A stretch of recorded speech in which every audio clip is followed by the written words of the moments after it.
All right, the U.S. Air Force is launching an investigation after a report by Politico revealed that an Air National Guard crew has occasionally stayed at President Trump's Scotland resort while refueling at a small commercial airport nearby.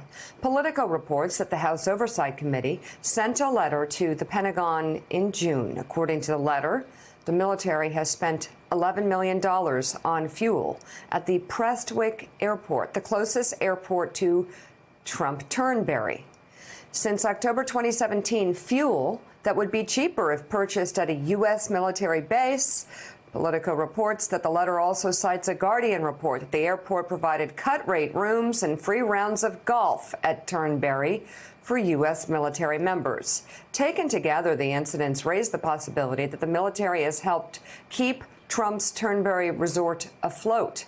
According to Politico, the property lost $4.5 million in 2017, but revenue went up $3 million in 2018. In a statement, the Air Force says it doesn't appear that any regulations were broken, but it will review all guidance pertaining to selection of airports and lodging accommodations during international travels. Jake, this report, the bottom line is they've never taken a route like this before, and it makes no sense if it's cheaper to do it elsewhere the way they've been doing it. Yeah, listen, put this together with Vice President Mike Pence staying at the President's Resort in Ireland last week when he was in Ireland for official business. The point is the Vice President's office said the President requested that they stay there. Later, the Vice President's office said that that they made this decision on their own. Now, the fact is, people do what Donald Trump wants, whether he says it explicitly or not. We know that from the last 3 years of this presidency. People know what he wants, and they do it. Number two, all of these things that keep coming up, the staying at the President's Resort, Vice President Mike Pence staying at the President's Resort, the G7, Donald Trump pitching the G7 at his resort in Miami at Doral, put these all together, and Democrats are going to create, or trying to create, a convincing case that the president is profiting off the government. All of those things put together, put into an impeachment investigation, impeachment inquiry, could be a powerful tool for Democrats. That's what they believe at this point. And remember, as Congress comes back, Democrats are inching closer and closer to launching a large impeachment probe, and they're going to vote this week on defining that probe. So you're getting much closer to this impeachment investigation, and all these things are coming out, are all going to be a part of that. Well, and Susan Page, let's just line up the facts just from the past couple of weeks, what we've seen. We've seen, of course, the Scottish resort losing money. So the Air Force takes this circuitous route that costs American taxpayers a lot more money. Also, the nearby airport losing money. The only airport that's close to this place, of course. So the Air Force comes and they make a ton of money off of it. We saw the same thing with Ireland, that hardworking American taxpayers paying for Mike Pence and his how many people entourage was with him? It's a couple of hundred rooms, I think. Then you have the president at the G7.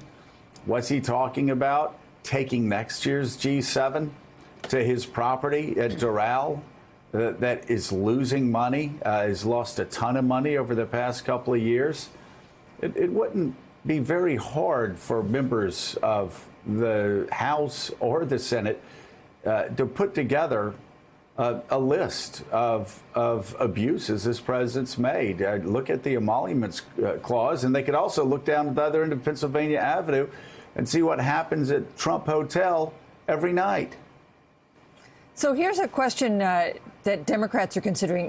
They were, I think, some congressional Democrats surprised that the allegations of cooperation with the Russians and obstruction of justice in the special counsel's inquiry failed to really galvanize a majority of Americans to support impeachment.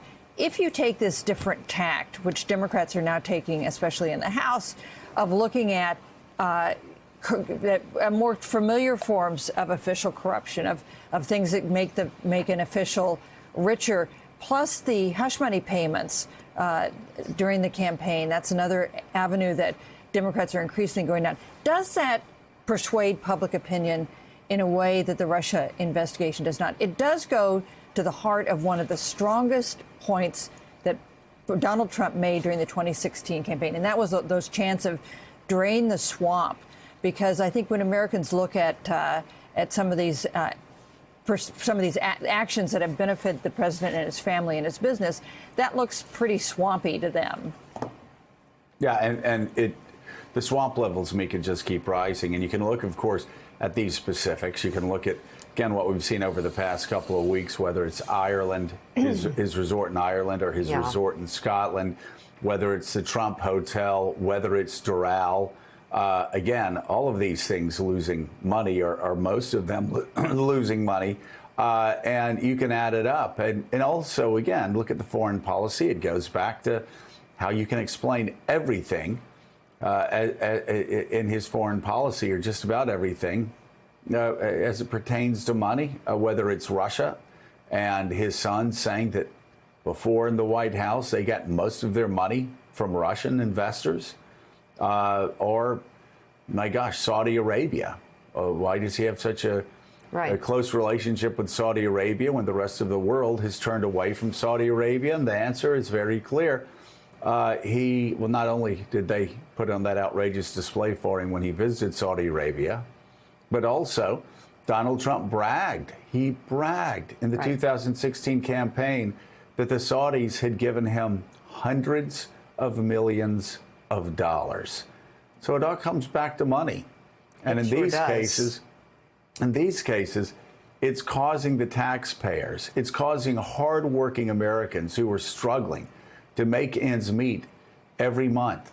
They're the ones who are paying this billionaire, lining this billionaire's pockets with more tax dollars, whether it's from the United States Air Force, or whether it's from Mike Pence's entourage, or whatever it's from. Americans are struggling, and Donald Trump's just using his position and power to get richer in a way that violates the Constitution. At some point, the conclusion can be drawn that this presidency is beyond misguided, beyond ill-informed, and has nothing to do with actually working for the United States of America.